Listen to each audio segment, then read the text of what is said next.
Welcome to Life and Smile, the podcast. I'm Dr. Reena, a global dental expert, founder, CEO, and author.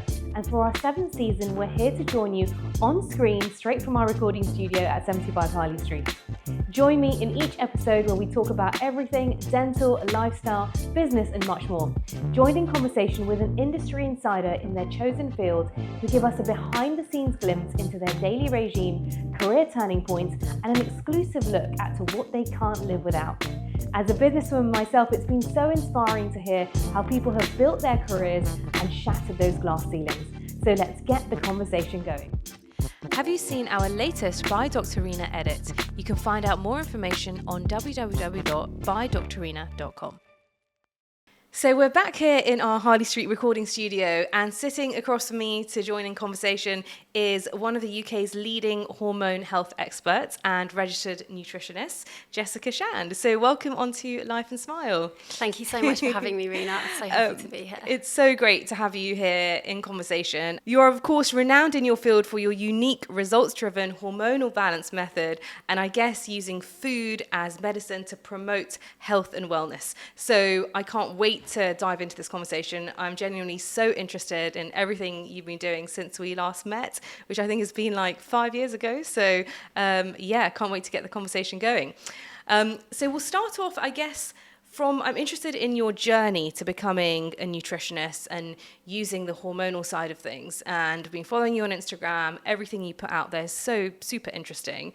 So just tell us, how did you get to the stage you are now? Well, firstly, thank you so much, Reena. What an introduction. That's so lovely of you. And it has been so long since we last saw each other. I think a good kind of like 5 years or something like Definitely. that. So lots to catch up on. But yes, so my story. So my story started in my early 20s.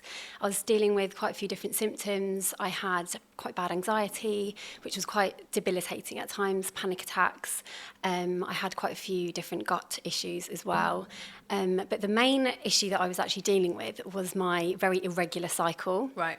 Which, if I'm being perfectly honest, it wasn't something that I really took much notice of at the time. Okay. And I never ever put two and two together that my hormones could be controlling my things like my mental health, my anxiety, as well as the fact that I had this non-existent cycle for a really long time. Right. And it was only when we wanted to conceive and have a baby that I was like, okay, I really need to investigate what is going on. So I booked in to see my GP, and if I'm perfectly honest, he kind of fobbed me off a little bit. I felt like he didn't really listen to what I was saying, and I didn't really get much out of him. And being the very impatient person that I am, which I'm sure you remember, I went to go and see a gynecologist, and that was the best decision I think I could have made. She ran lots of blood tests, she did an internal scan, and we really delved into things quite deeply. And she diagnosed me with polycystic ovarian syndrome, so that's PCOS for short, yep. And also hypothyroidism, so that's an underactive thyroid. And quite honestly, it was deflating. I was kind of like, oh my goodness, I can't believe that I have these two, things going on that I didn't even know about. But actually, more than that, I felt quite liberated and empowered to kind of take my health into my own hands. Yes. And really delve into how I could support myself through food. So I went away, I was literally soaking up, absorbing everything I possibly could, like teaching myself like how I could use food to really support myself in my fertility journey, but more than that, in my whole health and well-being, because I obviously had this quite bad anxiety problem as well. So I felt very motivated to do that. And basically I changed my diet quite a lot and my lifestyle. I changed my whole approach. The more I was learning, absorbing, I was listening to podcasts, I was reading everything I could. I was really just kind of like immersed in the whole thing. And the more I started to change, the better I was eating, the more in tune I became with my body, the more connected I became with my body, the better I started to feel. Right. And that was such an incentive for me, because I was like, wow, I can't believe that I feel this good. And it kind of made me realise how bad that I felt before that, and it really highlighted it for me. But obviously the best part of the whole story was that I fell pregnant with my now 5-year-old son, Sebi. And it was, a moment for me that I was like, okay, now I know that I have to help other women in their health journeys. Amazing. I mean, it's so inspiring. So it started off with your own story, and then your inspired to kind of help others with the same issue. It's really interesting that it's not that you went to your GP, they didn't do much about it, and it makes you think, doesn't it? It's like if you hadn't gone to see the gynecologist, like what would your story be otherwise? So true. And it's the story of so many women. Exactly, as well. exactly. Which they may not think, oh, I'm going to take another step and investigate even further. Also, the other thing to say is that some people can't do that. That's not an option for them in terms of like budget and things like that. So that's why I feel so passionately about, spreading my message and empowering women to really take control of their own health using food and day-to-day free things that we can all do.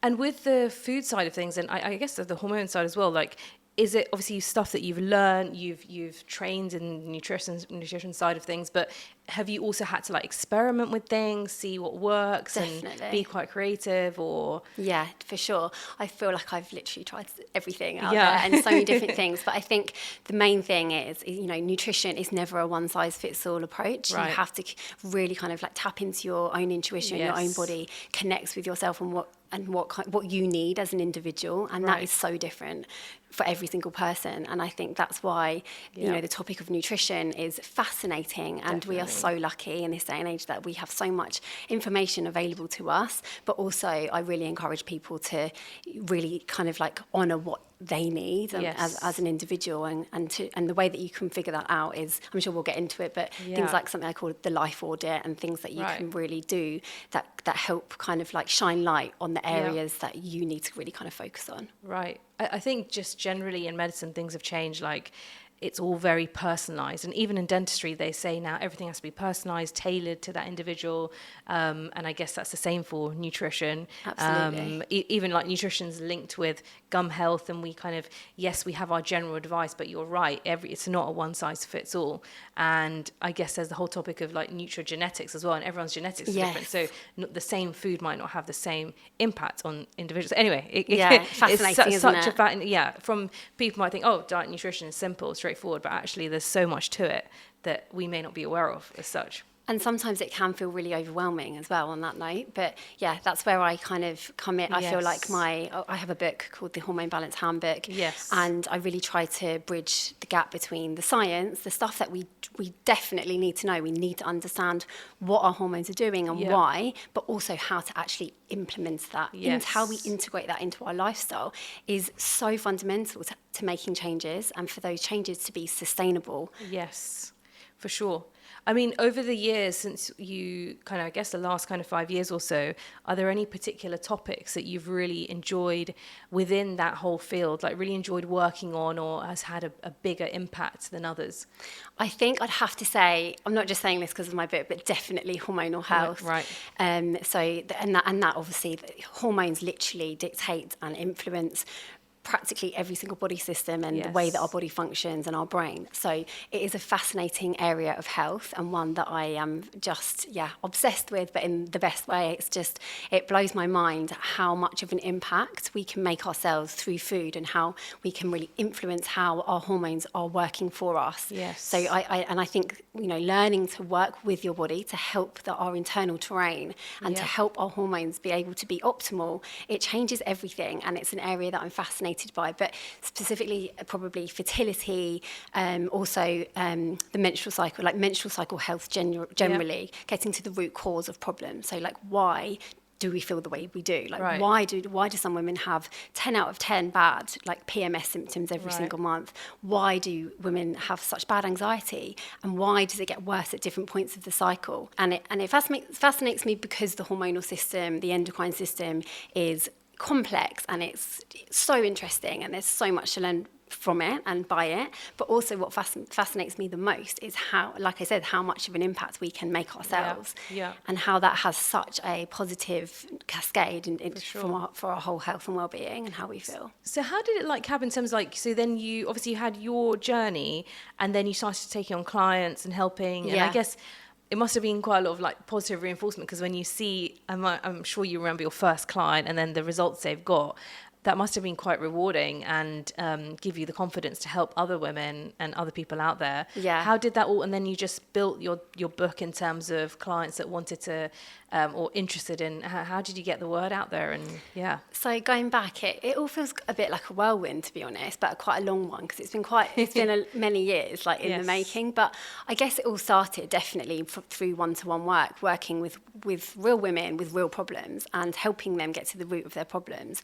And that satisfaction, that joy that I get from helping someone go from something very troublesome, debilitating, like stopping them from living a thriving, optimized life, and actually making a difference in that way and guiding someone through that is like the best feeling ever. Also helping women conceive, and that's a subject that's really close to my heart as well. It's the best feeling, and it just made me want to help more and more women. And so I guess, people, it's word of mouth, as well. Right. Word of mouth. Also my Instagram, I started my Instagram really early on into my career. Like before I'd even qualified, I was sharing my recipes. I was literally just sharing the food that was making me feel better, in the hope that maybe it would inspire even one person, because I had such a tiny account and audience at that time. But it kind of held me accountable, I guess, and I enjoyed that process. And now obviously I love recipe creation, I love food, I'm such a foodie. All of us in our household, we love food so much. And so I guess I'm passionate about food. It really lights me up. I love that we can literally go into the kitchen, take plants, take all these different plant varieties, and create something that's not only so beautiful to look at, but is so deeply nourishing. Like every ingredient you add to your plate has this whole spectrum of vitamins and minerals and phytochemicals and goodness to nourish our bodies with. And I think that the more I was sharing and the more I was helping women, and it kind of, I don't know, I guess my account just grew. And then I worked with a few celebrities and things like that as well, which I think probably did really help, and I'm really, really grateful for in terms of growing my platform. And then I was approached by HarperCollins and a few other publishers about writing a book about hormonal health. Right. And it was honestly just like the craziest thing, because so this happened in like springtime.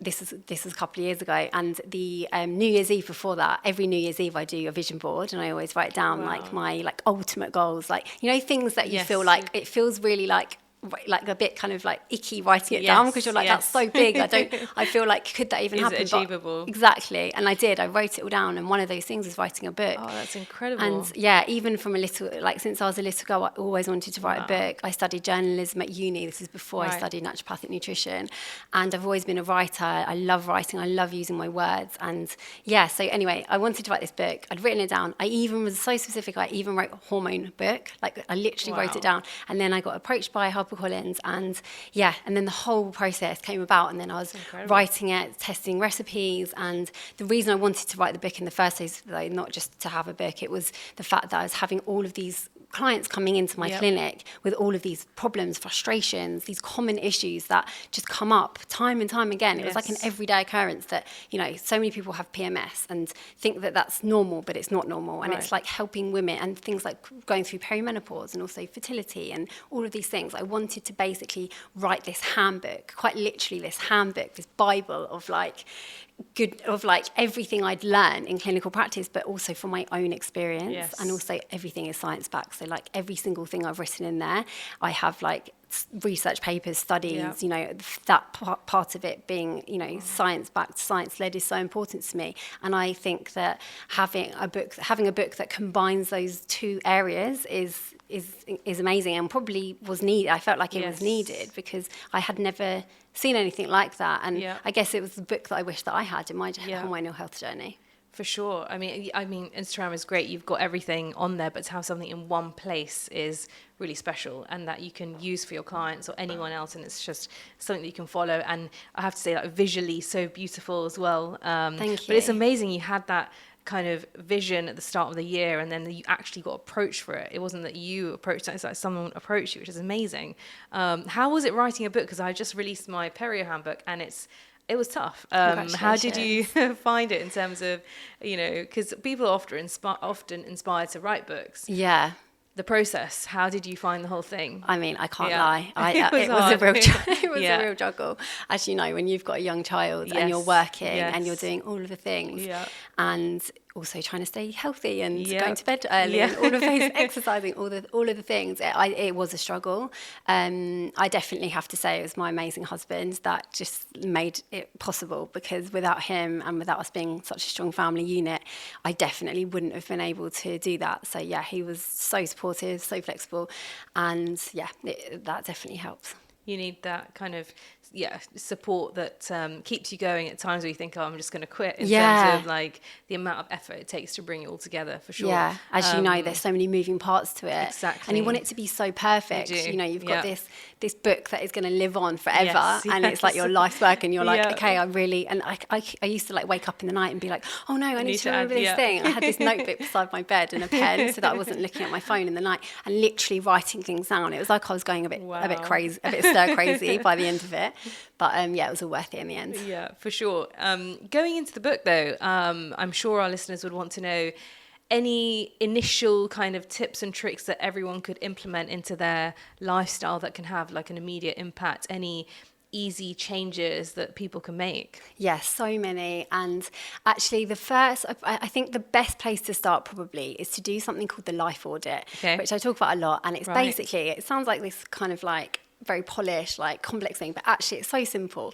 And it's essentially tuning into your body and taking a bit of a symptom diary. So a food and symptom diary over 5 to 7 days. And you can do this yourself. I do this when I'm onboarding clients in my clinic, but also you can just do it yourself. You could do it on the notes app in your phone, and you're literally writing down everything you're eating, everything you're drinking, everything you're adding in. So, you know, sometimes there might be a little sneaky bit of, I don't know, sugar in your coffee or whatever it is. Like, everything is really like valid information. But more than just the food, it's how you're actually feeling. So how do you feel after a meal? And I really encourage everyone to tune into that, because I think that it's so easy in our crazy busy day-to-day lives to not take a moment to tune in, connect with your body. How does your digestive system feel? What is actually coming up every single day that maybe you're not noticing, but actually when you see it down on paper and you start drawing connections, like, oh, okay, actually Monday, Tuesday, Wednesday I had this really bad digestive something coming up for you, or maybe at 3 o'clock every single day I'm craving sugar.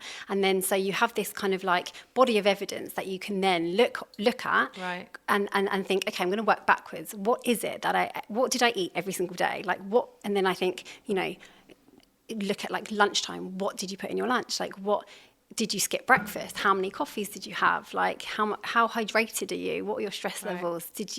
How much sleep did you have that night? So it's kind of like pulling it all together and seeing it very much as this like whole body kind of like everything is giving you information. Like. And looking at it like that helps you kind of move forward with a bit more clarity. So I think that I probably made that sound quite complex, but it is literally, you're taking this food and symptom diary, you're looking at it, the areas that might need a bit of extra TLC from you, a bit of attention, and then you use that almost like as evidence for you to then create a little plan moving forward. So you could work with a nutritionist, or if you wanted to start doing things yourself, use the book, thinking about, you know, what can I add, you know, instead of thinking like I shouldn't have this or I shouldn't have that. And actually that is valid as well. We do need to take responsibility for like, okay, maybe drinking too much caffeine, maybe too much alcohol, maybe this is kind of sneaked into your diet, but actually thinking like every mealtime is an opportunity to optimize your health. And I think that's a really nice grounded way to think about health optimization on like a sustainability or in like a very sustainable way to move forward, because you can think, okay, it's breakfast, what can I, instead of skipping it, instead of like serving everyone else, making sure your kids are all fed, actually have you eaten? Like how, you know, so these things are really important. And I think that's a really good place to start. I also think seed cycling can be really, really helpful as well, just for like general hormone balance, as like it's a prime example of using food as medicine. It's an Ayurvedic practice that is you have 2 different seeds through the 2 different phases of the cycle, the follicular and the luteal phase. And that can just be a really good addition. And I do think that seed cycling, whether you believe it or you don't believe it, I think that it's one of those kind of no-brainers. Like you're adding fiber, nutrients, so many vitamins and minerals that will support not just your hormonal health, but your gut health as well. And I think everyone can just like, sprinkle some seeds on their breakfast in the morning. I think it's a good addition. Love it. No, I think it's a really fair point in terms of auditing what we do day to day. I feel like life is so fast paced now. We don't even take a moment to breathe and actually reflect on how we feel. So true. So I think, I need to do it myself. I think definitely that life audit. And the thing is, as you said, like once you find patterns and can start to even small changes can make such a big difference to how you feel. Definitely. And then you're only going to be, because people, they want to be productive and get loads of things done. They're fueled on caffeine, but actually if you make some small changes, you'll probably be even more productive. Exactly. And feel better. It's so true. It's worth actually like taking the time. Yeah. And as you said, like sometimes, especially like busy moms are looking after kids, they don't even think about what they've eaten. It's so easy to go a whole morning without thinking, oh God, I haven't even had breakfast yet. Honestly, I hear it so often. So many of my clients say the same thing. And I always remind them that you are worth taking care of as well. Like, and you want to be the best mum, you want to be the best for everyone, you want to show up and serve everyone in your life. But actually, it's so important that you do that for yourself first, and that you fill your own cup up, because then you can serve everyone else even better. But so that you are actually nourished and fueled, and you feel strong to carry out your day and do it to the best of your ability. For sure. Are there any certain foods that you always have, like every day, like certain ingredients that you always add to help elevate your health and wellness? I mean, there's certain things that I just absolutely love. So I love avocados. I love extra. I thought you were going to say avocado. I'm such an avocado girl. I love extra virgin olive oil. Yeah. I love seeds and nuts. I always have Brazil nuts to support with the selenium, to support my thyroid because of my hypothyroidism, which I'm not on any medication. Wow. So the Brazil nuts are like here to stay. Yeah, not just from the Brazil nuts. Obviously, I changed many things, but so that those things I probably have most days. I think fats for women are so important. Yes. It's how we produce hormones, it's how we support our blood sugar levels, our skin, like the vitamin E, the magnesium for our nervous system.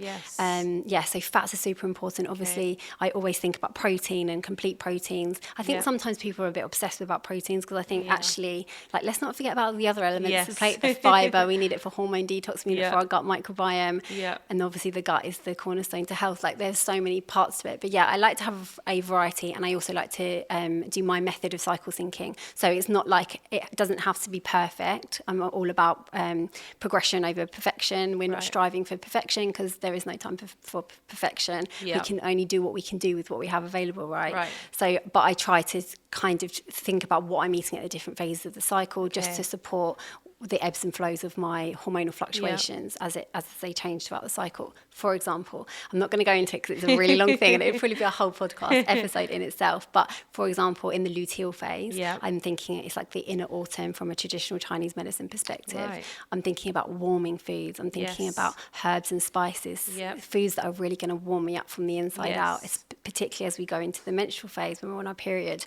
That's when we're thinking about iron, we're thinking about zinc, we're thinking about remineralizing through food, and so things like bone broths and different iron sources, so from plants as well as from animal sources, if I'm advising someone if they eat animal sources as well. But also resting, it's like really important to honor rest, and to actually create times to be still and to pause, because as much as I am a nutritionist and I believe food is medicine, lifestyle and how we our daily practices, the things that our nervous system and how we treat ourselves and how we speak to ourselves is also such a huge part of healing, and also just feeling balanced and the best that we can feel. Yeah, it all goes hand in hand, I guess. You have to look at it 360 100%. And try and build things in. Would you say then it's for everyone, the hormonal side of things? It's not just people who are having issues. It also can have a benefit to, even if you feel like you're not having any issues, by changing a few things, you can feel even better. Yes, definitely. I think we all have the ability to feel that little bit better. Like, I am always, like, we change, and I think that's the whole point of it. I want this book to be a resource that you keep coming back to, or you're dipping in and out of. There might be times in your life that you're like not feeling as good as maybe you were feeling at a different point, or maybe So back to your question, yes, absolutely. Everyone, I think that maximizing the plant diversity in our diets, staying hydrated, honoring rest, supporting our nervous system. Every single chapter in my book is a different body system, and it's to show us how to really nourish those body systems, because the way I see it is that we can't treat anything in isolation, and so every body system has a part to play. For example, the liver. So the liver metabolizes, which means breaks down hormones. It's Yes. really important that we support our liver health through things like bitter greens, like rocket, parsley. Right. And that really helps stimulate digestive enzymes, and it helps the digestive system and the liver. And so it really supports this kind of like elimination and proper detoxification of hormones. Right. So even if you don't have, quote unquote, a hormonal imbalance, it's showing you how you can optimize because we don't want to just feel normal. We don't want to just feel good. We want to feel great and the best that we can. And I think that, I love to show people what's possible through food. Yeah. No, for sure. I think the key thing that you said as well is it has to be sustainable. Yeah. I think sometimes there's all these, random diets out there that lack science, but are also not sustainable. So people do them for a couple of months and then it's not a lifestyle change, which is what you want it to be. Definitely. And I really like the fact that you said about adding things rather than subtracting things. Obviously, you have to be aware of sugar and the usual things, but it's nice to think of it as, okay, it's a change in lifestyle where I'm able to add things and enhance what I'm doing, rather than, because people just think nutrition, oh no, I'm going to have to cut out so many things or go on some sort of diet. I won't be able to have this and this. And it sounds very negative and not enjoyable. But I guess it can be, you can enjoy it and you can make it interesting and sustainable. So, and seeing it as like a ritual, like your meal times are like little mini rituals in your day. Like we're all so busy, but actually, even if you're taking like, I don't know, like even 4 minutes, 3-4 minutes to just like, like ground into the moment, like actually acknowledge the taste and the textures of the food in your mouth. Like that is actually joy. Like it sounds, some people listening might be like, really? But when you start doing it and you start actually acknowledging like this delicious food in your mouth and how that's nourishing your body, it really does make a difference to your experience. And I do think as much as like macro and micronutrients and getting it right and balancing your plate and eating protein, all these things are important. I think sometimes what is lost is that joy of actually just the ritual of eating and how amazing is that? Like we get to eat this healthy food. It's a choice that we get to make. And I think sometimes that's a little bit lost. And it's bringing that mindfulness back to what we do. Yeah. Do you enjoy the cooking part as much as the kind of eating part? Do you enjoy like making the foods and the smells and everything else? Yeah, I genuinely, absolutely, I do love it. It's like my favourite part of I do like lots of different things in my like day-to-day life, like weekly kind of like routine. But when I'm doing recipe creation, I'm like so in my element. Like James, my husband, always says to me, like when he's like looking at me in the kitchen, I'm just like floating around the kitchen, just loving it. Obviously, I'm recording. I'm recording the recipe.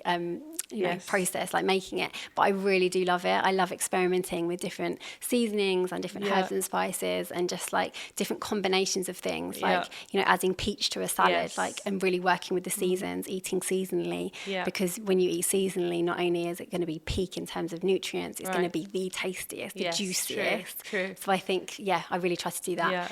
I've also started a little vegetable patch in our garden, so I'm trying to like cute. grow, that's amazing, and show Sebby like actually where where the food on our plate actually comes from. And so one of my friends has an allotment, so he's been over the years he's been helping us like pull things out of the ground, and then we'll go home and cook it, or he'll like pretend. That's another level of like appreciation when you have food that you've grown yourself, which is I love it. I really love it. I think it's really important, and again, I think it's sometimes a bit lost in this like in the way that society is, and everything is like quick, like Amazon and all these things, which obviously we need and are so incredibly helpful. But sometimes it's nice to just like remember that actually, the basics, going back to basics, the way that our ancestors lived, or like I think bringing that into our version of modern life, I think is amazing. Yeah, and growing up our kids with that sort of mindset, I think is amazing.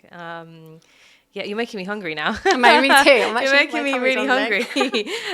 In terms of like your weekly routine now, so is it a mix of like, do you have certain days where you see clients in clinic, or how does it work? Do you obviously you have to do all your content creation as well? Yeah. What do you have a routine or?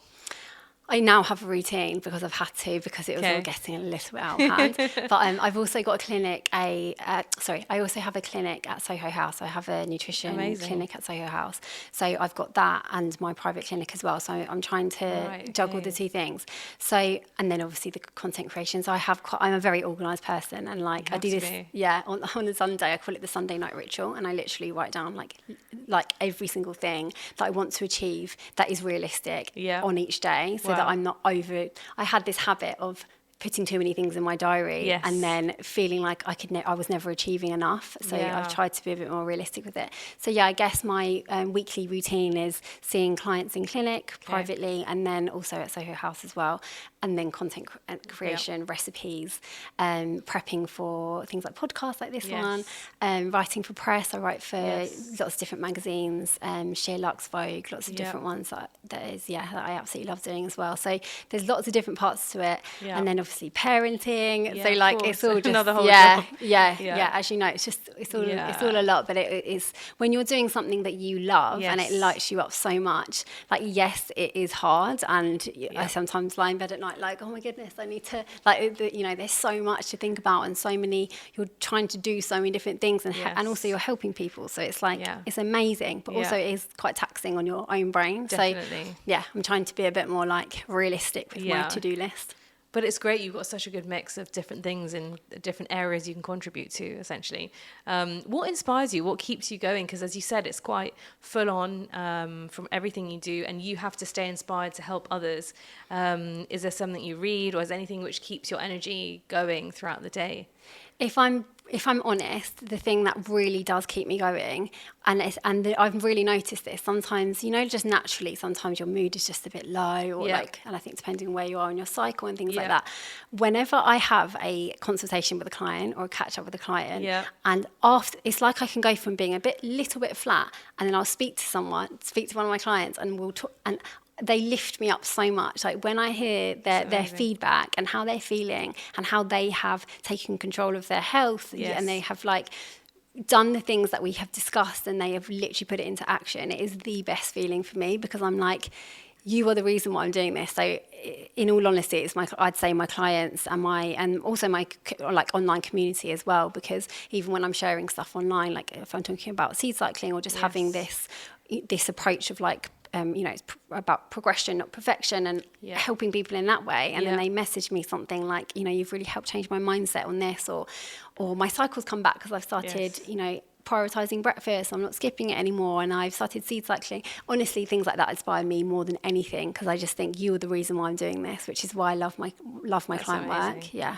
I think seeing that real life change in people is there's nothing beats that. Best feeling. What would you say is your proudest moment to date? Would you say it's the book, or what would it be? Aside from obviously my little boy Sebi, like just watching him grow up and like just turning into this like little person, like just blows my mind every day.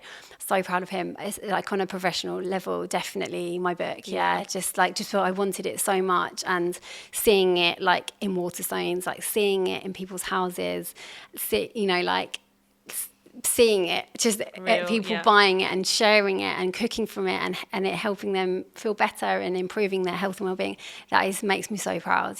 Really makes me feel proud. Amazing. One of the questions we ask all of our guests, which is, it can be as simple or as sophisticated as you want, but we always ask if there are 3 things that you always have on you as part of your kind of mini survival kit, in your bag, or I guess on your cooking table, what would they be? If it was in my bag, I would say I always have a bottle of water in my refillable cup, with electrolytes in there. So especially in this warm weather, so important. I also have little mini sachets of collagen. So like if I'm buying a matcha or a coffee out, I'll just add the collagen into it. I think it's just such a quick win. Just a really quick way to add some little bit of protein and amino acids, just to kind of like blunt the potential rise in cortisol that the caffeine might cause, and just make it a bit more nourishing. And then probably about 1 million different lip balms, because I have so many different lip balms, but also things like I have a notebook and a pen. Like I'm such a pen and paper girl. Really? So I'm always like writing stuff down. So Amazing. And then they're like simple things like bottle of water can make such a big difference throughout the day. The electrolytes, that's a really good tip actually, especially in this heat. Just one more thing. The other thing actually that lately, so we're on our fertility journey again, second time round. So amazing. I'm taking a fertility multi-nutrient, the World Nutrition one, and they do these daily essentials in these little mini pouches. So like they're individual pouches with all of your supplements in for the day. So for example, this morning rushing out, I was like, okay, I haven't taken my supplements. I'm just going to put the pouch in my bag, and I know that I'll take it with my water on the tube. And I think stuff like that just makes the biggest difference. Yeah, amazing. I think it's just about knowing knowing these little things and the hacks, awareness. yeah. So thank you so much. I'm sure our listeners got so much from this podcast. I definitely have.